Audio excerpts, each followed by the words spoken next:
আল্লাহ পাক রব্বুল আলামিন রাসূল আকরাম সাল্লাল্লাহু আলাইহি ওয়াসাল্লামের যুগের বনি ইসরাইলের কয়, ও বনি ইসরাইল, তোমরা যদি আমার নবী মূসার যুগের সেই বনি ইসরাইলের আওলাদ হইয়া থাকো, সেই বনি ইসরাইলের বংশধর হইয়া থাকো, তোমাদের পিতৃপুরুষদের উপরে আমি যেই অনুগ্রহগুলা করছিলাম সেই অনুগ্রহগুলাকে স্মরণ করো।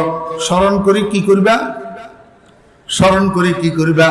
আল্লাহ কয় আউফু বিআহদি।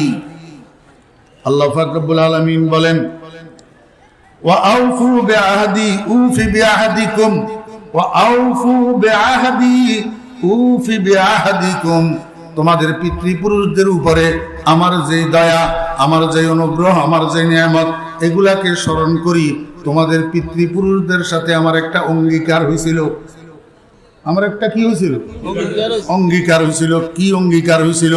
আজকে তোমাদের সামনে আমার যেই বন্ধুটা আছে মুহাম্মদুর রাসূলুল্লাহ সাল্লাল্লাহু আলাইহি ওয়াসাল্লাম, এই মুহাম্মদুর রাসূলুল্লাহ সাল্লাল্লাহু আলাইহি ওয়াসাল্লাম যে দুনিয়াতে শেষ নবী হিসাবে, সর্বশেষ নবী হিসাবে দুনিয়াতে আসবে, এই আলোচনা আমি তোমাদের পিতৃপুরুষদের যেই কিতাব তাওরাত, এই তাওরাতের মধ্যে আমি আলোচনা করছি।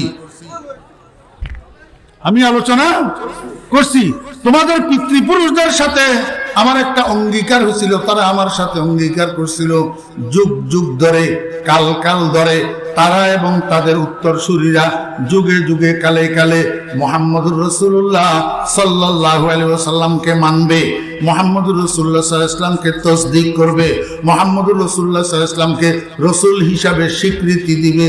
মুহাম্মদুর রাসূলুল্লাহ সাল্লাল্লাহু আলাইহি ওয়াসাল্লাম যেই ধর্ম, যেই দিন, যেই ইসলাম নিয়ে আসবে, এই ইসলামের অন্তর্ভুক্ত হইয়া নবীর অনুসরণ করবে।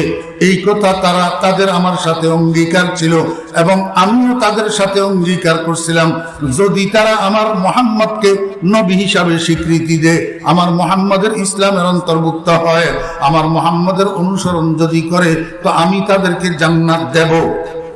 আমি তাদেরকে কি করব? জান্নাত দেব।